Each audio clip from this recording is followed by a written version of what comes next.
Welcome to Career Tools. Today's topic, Distant Manager Basics for Directs, Part 1. Here we go.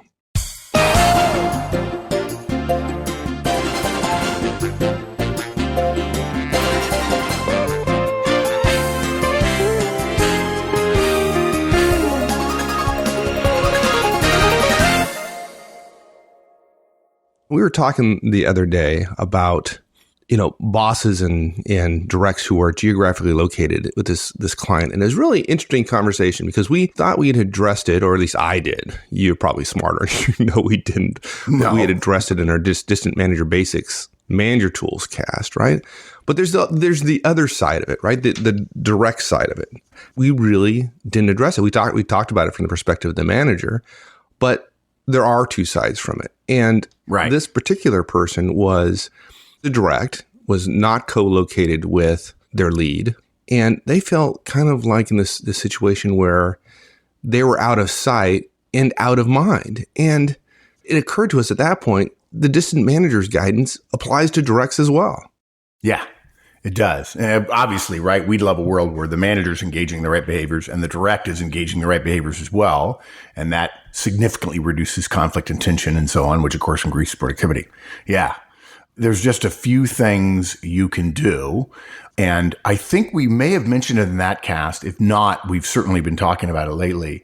You and I have recently read and been surprised that we didn't think of it ourselves, but we know it to be true, which is most managers' definition of distance, most professionals' definition of distance is really wrong.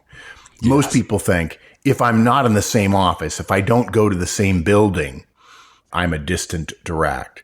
And actually, a direct will think that. A direct would say, if I'm not in the same office as my boss, then I'm distant. Bosses, though, particularly executives, if you're in a different office, but you're in the same city, most bosses won't call that direct distant, right? If you get the credit for a metropolis, like let's say you've got an office in Manhattan and somebody's out in Queens and somebody else is in northern New Jersey and maybe somebody's even up in the Bronx or something like that, or even 2 or 3 offices in Manhattan, we're not distant, right? We all work in Manhattan, so it's okay. That's what the manager would say. Right. Yeah. But the direct would say, look, if I'm not in the same building as my boss, then it feels distant. Certainly, if you're in New York and your direct is in London, or as our friends at hotels.com, we have people in London and they have offices. There are people in Dallas or even in Brazil. That clearly is distant. New York and Chicago and LA, New York and LA, those are distant. Right. Go even beyond that. I mean, another borough in New York is definitely the direct feels distant, right? But look, if you're on the 2nd floor and your boss is on the 7th floor. Well, that was my point. It's not different at all. Yeah, the whole thing is that how people define it. Directs define it as I have to be in a different office. A boss may say, yeah, you're in a different office, but you're not distant because you're in the same city. But what we've learned and what we now realize we've known all along, just never ever said it out loud or thought about it at any great length, is that all you have to do is be on a different floor of the same building for you to have what is best described as a distant relationship. And here we're talking about physical distance, a distant relationship with your boss. If you're on a different floor in the same building, this cast applies to you. If you're on a different floor than somebody who works for you, then you need to go listen to the cast about managing people who are distant from you, because it is a function of the face time you get with one another, and people won't get in the elevators and people won't take the stairs and people won't do the escalator nearly as often. And the randomness of running into people coming back and forth from your desk and running by other people in the bullpen outside your desk managers makes an enormous difference. That represents emotionally in that part of your brain, which is still tied to the tribe you were with thousands of years ago. That is what counts for the closeness of we're coworkers. But if somebody's on a different floor and that only happens once a day, or maybe even once a week during busy times, and of course, everybody thinks busy times is a time where it's okay, but in fact, just the opposite. When you're busy, more communication is better. Yeah. And every study shows if you're on a different floor, you essentially have a distant relationship. And I know that makes it harder. And I think we've said before on a cast mic that the companies in the last 30 or 40 years have said, really maybe only 20 years, have said, well, technology allows us to have teams that are distant. Yes, that's true. Unfortunately, management skills don't allow us to have teams that are distant. The idea that because a team is virtual, but we have technology, therefore it's just a team, is a joke. It's an absolute joke. Virtual teams do not perform as well as actual co-located teams unless certain criteria are met. And a big part of those criteria is communication. And virtual teams and distant teams start with somebody literally as near to you as being on a different floor of the same building. Right. And so to be clear, this cast has value for both bosses and directs, right? For your boss, taking the actions described in this cast are going to give her the confidence that you're a productive member of the team, even though you're not co-located, right? Yeah, huge. Yeah, absolutely. But for you, these actions are going to mean that out of sight is not out of mind, right? And that means your chances of recognition, your ability to get pay raises, promotions, all those opportunities go down when you're not co-located with your boss. And these are actions that we're going to suggest you take that are going to mitigate those facts.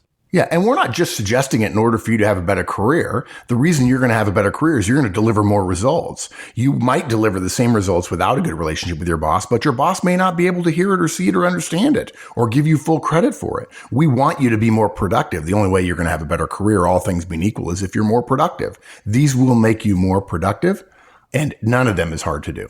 Right. They'll make you more productive, and they'll make it such that your boss perceives your productivity. Yeah, exactly. Both sides of the coin. Exactly right. Yeah. So 7 recommendations. 1, we recommend you do phone boss one-on-ones, which we'll describe, right? We believe in a good, solid relationship with your boss. Number 2, you've got to give people evidence that you're available. It's not hard. You've got to make others aware of your availability. You've also got to make your work available, which is a big mistake that people who are distant do. They think, well, I've got to keep my own work here, and there's no way that that person will be able to see into my work. And so, that's just a function of distance, when in fact you can take steps to avoid that. You've got to make contact at least once a day, over and over and over again. We find those people who have good relationships with their boss when in fact they're distant. And we learned this from people all over the country, all over the world, that you've got to reach out at least once a day in some form of contact to remind bosses, if you want to be crude about it, that you're available. You can't be using mute on conference calls. Now, there are some challenges with that relative to noisy, if you're in a noisy workplace, but there are ways around that as well. You've got to give frequent updates. Number 6, give frequent updates. And the last one, number 7, is accomplish tasks by the deadlines. We save a sweet little gem for the end. Deadline and task accomplishment, task responsibility, task reliability is a huge part of trust building when you are not face to face with your boss. If you're not face to face, it's harder to build trust. And if you then don't deliver deadlines to the same standard that everybody else does, trust can be destroyed very, very quickly. So those are the 7. Good. Okay. So let's talk about doing phone boss one-on-ones. Now, I think it was August of 2008, right? We published a cast, that answered the question of how do I make my boss do one-on-ones with me? Now, you got to go back and listen to that. But the bottom line is you can't make your boss do anything, let alone do one-on-ones with them. So we recommended something called professional updates. Yeah. And basically the guidance we gave in that cast to instigate professional updates is relevant whether you really want one-on-ones or not, whether you want that kind of relationship with your boss or not. The fact is, a better relationship with your boss will get you better outcomes, not only in terms of assignments, but also in terms of, as Mike made point earlier, perceptions of your work. The issue here is not that you need to have a one-on-one with your boss, but how do you get time for your boss to listen to your achievements, to hear what you're dealing with, and to assist you with clearing roadblocks and so on? And basically what we did is we said, you've got to give a professional update to your boss. And the fact is you can do that over the phone just fine. In the same way that a face-to-face one-on-one is better than a phone one-on-one, and a phone one-on-one is better than nothing at all. We often say at conferences, don't make the perfect the enemy of the good. Yes, face-to-face ones are better, but that doesn't mean you shouldn't do a phone one-on-one if you're a manager. By the same token, a phone professional update is better than no update at all. And so just quickly, obviously, when we call on previous recommendations. We recommend, for those of you who haven't heard that cast from 3, 4, or 5 years ago, that you go back and listen to it again, or listen to it for the first time. Some of us probably would do well to listen to it again, but let us just give you a quick overview of the key points we made. Okay. So first of all, we don't recommend you go ask your boss for a one-on-one ever. What we do recommend you do is go to your boss and say, hey, can we have a weekly half-hour update? This week, I'd like to give you a half-hour update. And what you do is you prepare to deliver your update to him or her in 15 minutes. And if, in fact, your boss is not motivated to share with you the other side of the coin about things he or she needs from you, or what he or she is working on, or guidance for the team, and you're part of that team and so on, fine. You just asked for a half an hour, which you only took 15 minutes of. Your boss is going to love that, and that'll increase the chances that your boss will continue to do them. At the end of your 15 minutes, ask questions. Ask for guidance, ask for help. Find out what's going on. Can you tell me more about this or that or the other thing? And we're telling you to ask questions. We're not telling you that you deserve answers necessarily. We think it'd be way better if your boss gave you answers, but we're not talking to your boss. We're talking to you, and we're trying to make a recommendation that will be politically palatable for any boss, because we don't know your boss. And so you've got to be willing to accept a lack of answers or a lack of guidance from your boss graciously. Remember, this is not a one-on-one. Even though in your heart you might want a one-on-one because you're doing them with your directs and you love them, it's still, that's why we call it a professional update. The whole point of it is you're updating your boss. You're making it easy for them to consume the information you're going to share with them about the past week. If they then give you an update in return, lucky you. It's akin to, but not the same as, a one-on-one. So I think the way to say that is, don't let your unanswered hopes for a full 30 minutes crush the value that you get out of your 15 minutes. And look, you're obligated. Your boss doesn't know everything you're doing, folks. Big surprise, I know, but he or she doesn't. And so it's good for you to give a short update. And you can go through your entire career of working for a boss, maybe a year or two, every week, hoping for 30 minutes and not getting it, and still benefiting yourself and your boss and your team enormously by doing a 15-minute update. If nothing else, it'll help you put your thoughts together about what you've worked on and maybe where you should have been working somewhere else. I had a direct come to me, not one of my directs, but somebody else, and said, I use the professional update thing, and it really, really helped because mine was always Thursday afternoon. And by Wednesday noon, I realized I was going to have a bad week when I reported the things I was working on. And so Wednesday afternoon and Thursday morning, I did a lot of things that I really needed to be doing so that I would be able to say the right things in my professional update. I thought that was a great learning from the professional update guidance we had given so many years ago. Some further guidance in the professional update is, look, folks, if you're a manager, behave the way you want your directs to behave. Okay. Be responsive, be professional, be respectful, answer questions. If you get asked a question, the truthful answer for which is embarrassing from you, give the embarrassing and truthful answer.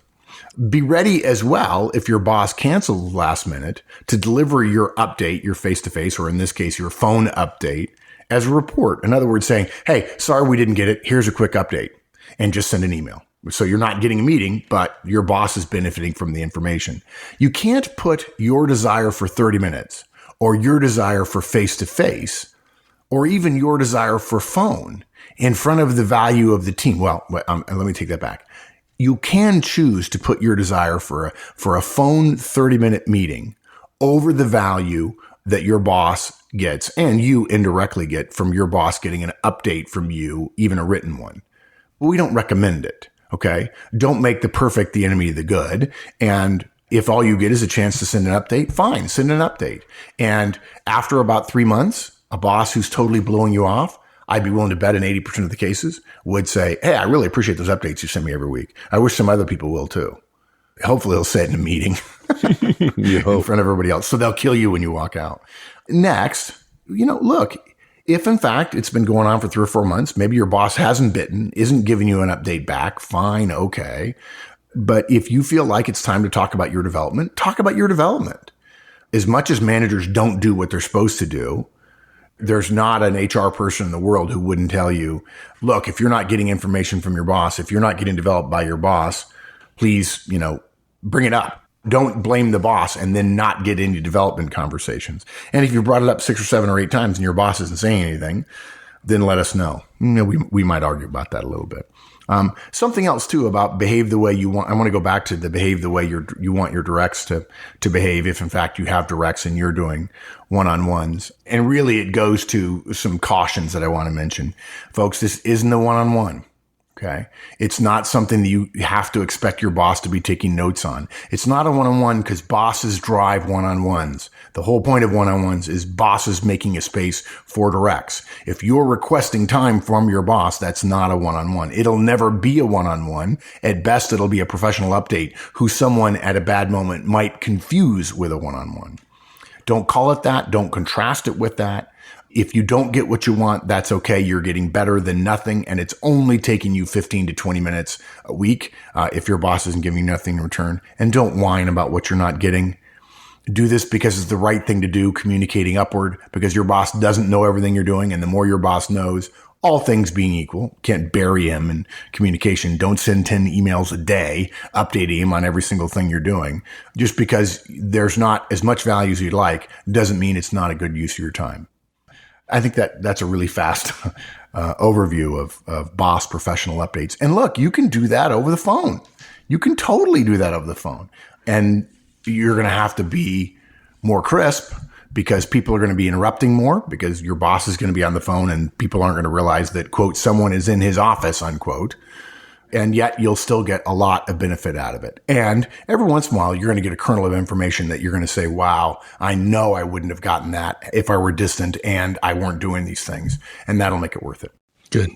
Yeah, we've, in talking to folks, this has been quite successful. Those who've actually tried to do this have had great success with it. So I'd encourage you, if this is not something you've done before, I'd encourage you to go and give it a shot. Look at, and not all bosses are going to do it, but a good number will. So you never know until you try. You know, something else, I probably didn't say it the right way, Mike. We're not suggesting you ask for a recurring 30-minute meeting with your boss each week. We recommend you ask this week for a 30-minute meeting with your boss for an update. Okay. And then you ask next week for a 30-minute meeting with your boss for an update. Because if you ask your boss for a recurring 30-minute meeting, he's going to say there's no time that works every week. Right. Good point. Because in his mind or in her mind at that moment, it is a recurring meeting with no value because they didn't think of it. And so they're going to say no because the recurringness of it makes it impossible logistically. Logistics can rule all kinds of decisions if in fact there's no agreement upon what the value of the operation is. If there's value, then logistics can take a back seat. Exactly. Yeah, after 3 or 4 or 5 or 6 times, at some point, the boss will often say, like, how about if we just schedule this on a recurring basis? But you wait for that. Yeah. And something else too. I had somebody say to me, it was a conference a couple of years ago. They said, yeah, so what I'll do is after the first one, I'll send them a note and say, hey, what time might be good for these going forward? No, you don't do that either. For a period of weeks, every week, you say, is there a good time for me to give you a weekly update this week? And maybe you go 8 weeks and you only have 4 updates. Look, it's possible your boss is not being effective, not being smart, or disagrees with us and doesn't think it's valuable. Part of that might be you. And it might be good to reassess what you're doing. And if you need some help, send us an email or come to the forums and tell us what you've been telling your boss and how long you've taken and so on. And tell us a little bit about your boss and we'll be happy to help you sort that out. But the goal is to give him so much value and to be so crisp. Most bosses, if you have a 30-minute meeting and you're in your head taking 15 minutes of that, you want to be done at 13 or 14 minutes. If you do that, most bosses will be like, wow, that was relatively painless. I thought I'd be here for 45 minutes. And yet the thing that he came in to tell me is done in 15. That's awesome. And look, frankly, if your boss says to you, I think we ought to just make this 15-minute meeting, be thankful, take it, run with it. Okay. Believe me, after 5 or 6 or 7 of them, if he likes the updates, periodically he's going to run over and tell you about stuff that's going on with him or her. And that's a good thing. Exactly. So let's talk about frustration I often had. I had a lot of, hundreds of folks that were spread throughout the country and world. And one of the things that was frustrating me was that I could walk around in the corporate headquarters and I could peer in folks' desk, those folks around me. And if I had something to share with them, I could just walk by their office and see whether they're in their office or not, or whether they're busy, right? And I could stop by and have a chat. And that helped me feel like I was, in contact with him, that we had a good relationship and that information was flowing. But for a lot of folks that were distant from me, I didn't have that opportunity. Matter of fact, some of them, I learned, they weren't doing things that could let me know when they were available to have a chat, even if it was on the phone or a webcam or whatever. They didn't share their calendars, or they didn't have some kind of IM status or anything. I just had no idea. And after a while, you try 2 or 3 times to call them on the phone. They're not in their office. And at some point, you just give up. And I felt that there's many of them that could have done a better job of letting me know when they were available to have a conversation. Yeah. Yeah, and I've seen all kinds of efforts to address this. Some work, some don't. Depends on the boss. I had a guy I was coaching, actually the boss of a guy I was coaching years ago, who had a list of everybody on his team outside of his office. They all sat in cubes outside of his office. And he had a list of everybody's name and a little slider. And the sliders were almost always on no. But if it flipped to yes, it meant when you walked by the boss's office, if it was a yes, your boss needed to see you. And you'd pop in and say, you need me. And the only bad thing was in the beginning, he would go to their desk looking for them. And if he couldn't find them, he'd flip it to yes. Then it got to the point where he didn't go looking for them. He just walked outside his office and flipped it to yes. And it ended up being not a positive, but I thought it was clever and different. There's all kinds of technological ways now, though, that you can do something. It's absolutely possible that your boss, folks, doesn't believe in what we call presenteeism, right? That you're present. And he's perfectly comfortable with the level of output he or she receives from you and doesn't give your presence in the office or not a second thought. And look, you might think at some level that's a good thing. It's a good thing. You can start when you want. You can leave when you want. You don't need to sneak off for a coffee when you need to. You can just walk out. But think about that sentence again. Your boss doesn't give your presence in the office a second thought. Do you think your boss not thinking about you at all is a good thing? Maybe when he's thinking about who to fire, but not when he's thinking about work allocation or contribution or budgets or who to talk to his boss about. At conferences, when we talk about one-on-ones, we talk about using webcams. If it's possible, we love them. To underscore that it's perfectly okay to require employees to use webcams even at home, we often share that Verizon a couple of years ago, started requiring webcams to be on from 8 to 5 every day for people who were telecommuting, because they found that productivity at home dropped without somebody monitoring them. The old fashioned methodology of manager as big brother, right? As not supervisor, but as overseer, as checker, as verifier of work. And, when the webcams were off, the Verizon staff did less work. It's sad, but it's true. And that's been my experience as well. Now, that's not why we're recommending you let your boss know you're available, though. That's not the factor. But every time we tell this story, people accept it without question. Everyone in the room guesses that productivity was lower without the webcams. And the reason why? Because we have a subconscious bias that people who are not being watched are not working. Whether that's true or not is irrelevant. Bosses think that all the time. Whether your boss says that or not doesn't matter. It's likely, it's not certain, but it's likely your boss probably thinks that way too. The one group of bosses who don't think that way, or who would say they don't think that way, is the bosses who are super, super busy. But then what they do is use as a proxy for whether or not you're there, what kind of output you have. And if they have a question about your level of output, they'll assume you weren't there and they're wondering why you're not a better member of the team. Exactly. So the question really is, what do you do to overcome this? Turn on instant messaging. Oh God, that scares me to say that, but it's true. It's true, right? Turn on Skype. Turn on a webcam or something that tells your boss you're in the office. Okay. And remember now, we're talking about a distant employee. You can turn them to do not disturb if you're working on something difficult and you need to concentrate. We would recommend you not do that too much. We've all heard of the trick of making it appear that you're in the office long after you're gone by leaving your coat on your chair. I think Seinfeld did an episode of that with George working for the Yankees, and he actually ended up having to sleep underneath his desk or something. I don't know, because he didn't want to sneak out. If you leave on instant messaging, if you leave it on do not disturb all the time, people will assume you're actually not there. So you don't want to overdo it. Well, your boss would be one of those people. Yeah, exactly. Yeah, you're right. Sorry. Should have been more clear about that. Yeah. Now, look, if you don't have any of these systems, and I'd be shocked if you have none of them, but if you don't, you've got to respond promptly to text messages and email when you get them. Are you suggesting that folks check their email every 30 seconds, like one client recently told us they needed to do? Yeah. Oh yeah. The one guy said, "I'm sorry, I can't go 2 minutes without checking my email." And it was funny because we were there. I remember it was just last week, right? Or it was earlier this week. Yeah, it was. And everyone else in the room, all this person's equal, just immediately kind of narrowed their eyes like, no, that's an overstatement, dude. That's a big overstatement. So we want you to give your boss the reassurance that you're available and you're responsive. The fact is, though, if you're occasionally in a meeting and you don't reply to a text message for a couple of hours, but you do reply as soon as you're available, that's enough. I'm sorry, there are only a couple of workplaces I've ever been in where the fear of a boss getting angry because there wasn't an immediate response to a text message. There's very few places that fear is followed by the boss actually doing something to justify that fear. I'm not saying the fear doesn't exist, folks. I understand you're fearful. Okay. But when you're at a distant location, you've got to work harder at this than most people, because if the boss looks up from his desk and sees half of the team at their desks, then he sees half the team, but he can't see you.